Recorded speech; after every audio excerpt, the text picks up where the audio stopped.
SIR पर हंगामा अभी बाकी है।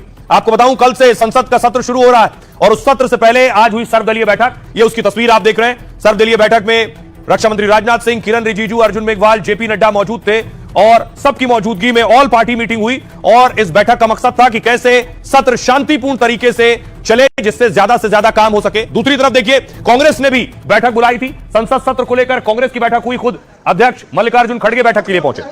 अब देखिए जरा, कल से जो सत्र शुरू होगा वो क्यों हंगामेदार होने वाला है। संसद का शीतकालीन सत्र शुरू हो रहा है और इस सत्र में एसआईआर को लेकर भारी हंगामे के आसार हैं। आज सर्वदलीय बैठक में विपक्ष ने इस मुद्दे को उठाया। टीएमसी ने एसआईआर मुद्दे को लेकर संसद में कहा कि चर्चा होनी चाहिए। समाजवादी पार्टी ने बीएलओ की मौत पर सवाल खड़े किए। शुक्रवार को टीएमसी सांसद इस मुद्दे पर चुनाव आयोग से मिले थे। सांसदों और चुनाव आयुक्त के बीच करीब 2 घंटे बातचीत हुई, मुलाकात हुई और टीएमसी ने आरोप लगाया कि एसआईआर की वजह से 40 मौतें हो चुकी हैं। टीएमसी ने आरोप लगाया चुनाव आयोग के हाथ खून से रंगे हुए। एसआईआर को लेकर कांग्रेस भी लगातार सवाल खड़े कर रही है। दरअसल बिहार के बाद 12 राज्यों में एसआईआर प्रक्रिया चल रही है और इस प्रक्रिया में वोटर लिस्ट का अपडेशन किया जा रहा है, यानी नए नाम जोड़े जा रहे हैं और गलतियां सुधारी जा रही हैं। इधर चुनाव आयोग ने एसआईआर की समय सीमा 1 हफ्ते और बढ़ा दी है। अब वोटर वेरिफिकेशन 4 की जगह 11 दिसंबर तक चलेगा। ड्राफ्ट लिस्ट 9 की जगह 16 दिसंबर को जारी होगी। चुनाव आयोग ने बीएलओ की सैलरी में भी बढ़ोतरी कर दी है। अब बीएलओ 6,000 की जगह 12,000 रुपए सालाना पाएंगे। 12 राज्यों में फिलहाल कुल 5,32,000 बीएलओ काम कर रहे हैं और हर एक बीएलओ के पास करीब 956 वोटर्स की लिस्ट रिवीजन का काम है। मनोज तिवारी कह रहे हैं एसआईआर के विरोधी घुसपैठियों को वोटर बनाना चाहते हैं। उनकी परेशानी यह बता रही है कि उन्हें भारत की जनता पर भरोसा नहीं है। प्रमोद तिवारी कांग्रेस सांसद कह रहे हैं चुनाव आयोग ने 7 दिनों का समय बढ़ा दिया। इसका मतलब है कि टारगेट पूरा नहीं हो पा रहा है। वो एसआईआर प्रक्रिया जल्दबाजी में खत्म करना चाहते हैं। सामिक भट्टाचार्य कह रहे हैं अध्यक्ष है बंगाल बीजेपी के ज्ञानेश कुमार अपनी टीम के साथ कोलकाता आए। राहुल गांधी अखिलेश यादव को भी साथ लेकर आए। टीएमसी बीएलओ पर दबाव बना रही है और उन्हें परेशान कर रही है। कल्याण बनर्जी टीएमसी के सांसद कह रहे हैं विपक्ष की मांग स्वीकार हो, संसद में एसआईआर पर बहस हो। यह प्रक्रिया वोटर लिस्ट से नाम हटाने के लिए नहीं होनी चाहिए।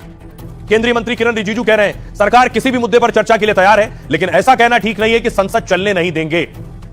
देखिए, सियासतदानों के पास एक मुद्दा है, विरोधियों के पास यह मुद्दा पहले से तय है कि एसआईआर के मसले पर सरकार को सत्र में घेरना है, चाहे वो टीएमसी हो या कांग्रेस हो या समाजवादी पार्टी हो।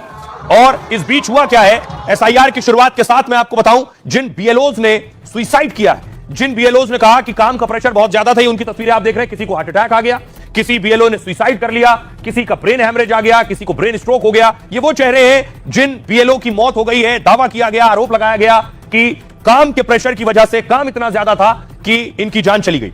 अगली तस्वीर मैं आपको दिखाऊं, ये जो तस्वीरें आप देख रहे हैं, अलग अलग राज्यों के अलग अलग जिलों से तस्वीरें सामने आई जिन बीएलओ की मौत हुई है और ये कल के सत्र में बड़ा मुद्दा होने वाला है। एक और खबर आई मुरादाबाद के बीएलओ की। ये तस्वीर आप देख रहे हैं, ये है बीएलओ सर्वेश ने जान दे दी और सर्वेश ने सुसाइड लेटर भी लिखा है। दूसरी तस्वीर आप देख रहे हैं, सर्वेश का लिखा हुआ खत। मौत से पहले, खुदकुशी करने से पहले सर्वेश ने यह चिट्ठी लिखी कि काम का बहुत दबाव था। अगली तस्वीर मैं आपको दिखाऊं, ये सर्वेश के परिवार की तस्वीर आप देख रहे हैं। परिवार का रो रो कर बुरा हाल है। सर्वेश की पत्नी और उनकी बेटी को आप देख रहे हैं। परिवार का कहना है उन्हें ठीक से ट्रेनिंग नहीं दी गई, उन्हें आता नहीं था, इसलिए बहुत प्रेशर और दबाव में थे। एक और मौत हुई अनुज की। अनुज गर्ग भी बीएलओ थे। अनुज गर्ग की मौत के बाद भी परिवार में मातम पसरा हुआ। अगली तस्वीर मैं आपको दिखाऊं, ये अनुज गर्ग का शव आप देख रहे हैं। परिवार कह रहा है अनुज पर भी उसी तरह का प्रेशर और दबाव था और जिसकी वजह से अनुज की जान चली गई। देखिए जरा किन किन राज्यों में इस तरह की खबरें आई हैं और जो दिल दहला देने वाली भी है कि आखिर इतना काम का दबाव हो सकता है जिससे मौत हो जाए या आदमी सुसाइड कर ले। पहले देखिए जरा मध्य प्रदेश में अब तक 9 मौतें हो चुकी हैं बीएलओ की। इसके बाद दूसरा राज्य है उत्तर प्रदेश। यूपी में 7 मौतें हो चुकी हैं, 28 मौतें कुल हुई हैं। गुजरात में 4 मौत की खबर है। गुजरात के अलावा पश्चिम बंगाल में 3 मौतों की खबर है बीएलओ की और राजस्थान में भी 3 मौत की खबर है बीएलओ की। ये सब बूथ लेवल ऑफिसर थे जो एसआईआर प्रक्रिया में लगे हुए थे। तमिलनाडु से भी 1 मौत की खबर मिल रही है और साथ ही साथ केरल से भी 1 बीएलओ की मौत की जानकारी। कुल 28 बीएलओ की मौत हुई है। अब मैं आपको बताऊं क्या क्या वजह बताई जा रही है, 28 मौतों में क्या कारण बताए जा रहे हैं, जाने की। पहली तस्वीर देखिए जरा, बीएलओ इस तरह से जाते हैं चेकिंग करने या फिर फॉर्म भरते हैं। ये मुरादाबाद में 30 नवंबर को सर्वेश सिंह ने फांसी लगा ली। सुसाइड नोट में काम के दबाव की बात लिखी है और अपने पीछे 4 बेटियां छोड़ गए। 29 नवंबर को बिजनौर में शोभा रानी की हार्ट अटैक से मौत हो गई। 26 नवंबर को बरेली के सर्वेश कुमार की हार्ट अटैक से मौत हो गई। 25 नवंबर को गोंडा के विपिन यादव ने जहर खाकर जान दे दी। 21 नवंबर को मलियाबाद के विजय वर्मा की ब्रेन हेमरेज से मौत हो गई। 30 नवंबर को धौलपुर के अनुज गर्ग की मौत हुई, जो अब मैंने आपको तस्वीर दिखाई। परिवार वालों का आरोप है काम का दबाव था। 24 नवंबर को सूरत के डिंकल सिंगोड़ीवाला की रहस्यमयी मौत हुई।